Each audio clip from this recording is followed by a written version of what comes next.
All right, let's get right into it. We're all swimming in data these days, right? But data on its own, well, it's just noise. The real trick, the real value, is turning that mountain of data into actionable intelligence and doing it fast. So today, we're going to break down exactly how you make your databases smarter so you can get those crucial insights way quicker. You know this feeling. I know you do. You're just staring at that loading screen, waiting for a dashboard to finally pop up, and you're asking yourself this exact question. It has to be one of the most universal frustrations in any data-heavy job. You've got all this incredible data, but getting a simple answer feels like it takes forever. And here's the reason that little loading wheel just keeps on spinning. The scale we're operating at today is, well, it's mind-boggling. This isn't your parent's spreadsheet with a few million records.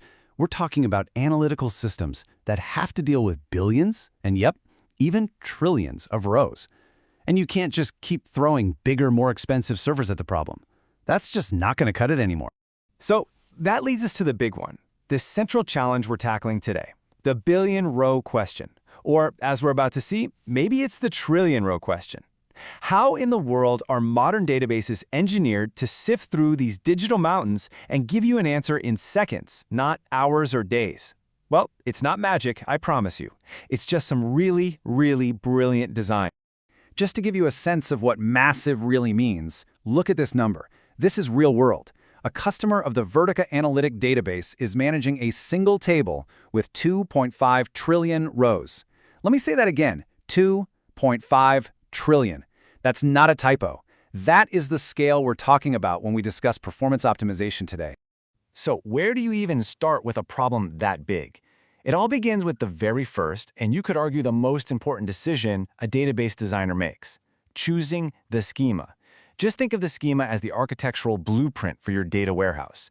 It decides how every single piece of information is organized, and that organization is absolutely crucial for speed. And really, there are two big schools of thought here. On one side, you have the classic STAR schema. This is your textbook model for business intelligence. It splits your data up into fact tables. That's the core events, like a sale, and dimension tables, which give you the context, the who, what, where, and when. It's clean, it's efficient on storage, and tools like Power BI absolutely love it. Then, you've got the other approach, the one big flat table. Here, you just jam everything into one gigantic wide table. The massive advantage? You get to skip complex joins, which is when the database has to stitch data together from different tables, and those joins can be a huge performance killer. For some database engines, this flat approach is unbelievably fast, but the trade-off is you end up with a ton of redundant data, which can eat up storage like crazy. And make no mistake, this isn't just about picking a style you like. As this research makes crystal clear, that first design choice has huge consequences down the line. If you get the schema right, you're setting yourself up for faster queries and lower costs. But if you get it wrong, you could be fighting a slow system from the very beginning. Okay, so once that blueprint is locked in, the database itself has a whole bunch of tricks up its sleeve to make sure things run fast. It's like a designer's toolbox. So let's open it up and take a peek inside to see how these systems are built to think efficiently. At the very heart of all this is something called the Query Optimizer. You can literally think of it as the database's brain. When you write a query, the optimizer's one and only job is to look at all the different ways it could possibly get you that answer, and then choose the absolute fastest, most efficient route. That route is called an execution plan. It's simple. A smarter optimizer equals a faster database. Period. So how do we help this brain make the smartest possible decisions? Well, as designers, we have three incredibly powerful tools at our disposal. First, we need to feed it good information with statistics. Second, we can slice up the data in a clever way using partitioning. And third, we can actually pre-calculate the answers to common questions using aggregates. Let's start with statistics. Look, the optimizer has no time to read all 2.5 trillion rows just to come up with a plan. That would be insane. Instead, it uses a shortcut. It looks at metadata, statistics about the data, like its range of values, how frequently values appear, and so on. It's kind of like using a map to plan a cross-country road trip. You wouldn't just start driving down random streets, right? You look at the map first. And if that map is accurate and up to date, you're going to find a great route.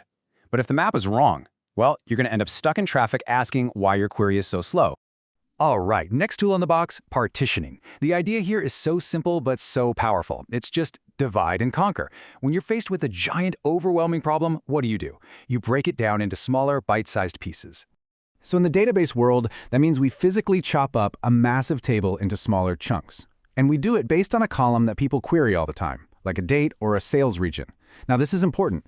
This isn't just an index. The data is actually stored in separate containers, so the database can completely ignore the chunks it knows it doesn't need for your query.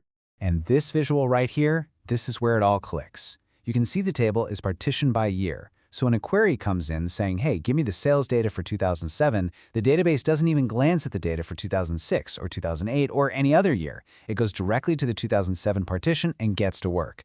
Just like that, the amount of data it has to scan is slashed. It's a massive shortcut. Now for our last tool, and I gotta say, this one might be my favorite because it's just so clever. It's the whole idea of doing the work ahead of time so that when someone asks a question later, the answer is already there. We're talking about aggregates. The perfect analogy is counting votes, right? You wouldn't wait for every single ballot to be cast and then start counting them all from scratch at the very end. That would be crazy. No, you keep a running tally as the votes come in. It's the exact same principle for your data. In a database like Vertica, this idea is brought to life with something called live aggregate projections. What are those? They're basically special, pre-built tables that already have the answers to common questions, like daily sales totals. And the live part is the secret sauce. As new sales data streams into the system, these totals are automatically updated in real time. So when your boss asks for yesterday's total sales, the database doesn't have to calculate anything. The answer is already there, just waiting to be picked. So, after all this clever design work, thinking about schemas, helping the optimizer, partitioning data, and pre-calculating answers, what's the actual payoff? When you bring all these pieces together, the impact isn't just small, it's absolutely game-changing. And this chart just says it all, doesn't it? An unoptimized query, the brute force approach, might take minutes, or, let's be honest, sometimes hours. But that same query on a well-designed, optimized system that uses these techniques, it can come back in seconds. We are talking about performance improvements that are orders of magnitude better. This right here is the difference between your data being a true strategic asset and it being a constant source of frustration. So if you take away just one thing, let it be this. Performance is not an accident. It never is. It's the direct result of deliberate, intelligent design. How you structure your data is every bit as important as the data itself. There's no single best schema. It all depends on your tools and what you're trying to achieve. And when you're playing in the big leagues with massive data, tools like partitioning and live aggregates aren't just features. They are absolutely essential for survival. Which really just leaves us with one final question to think about.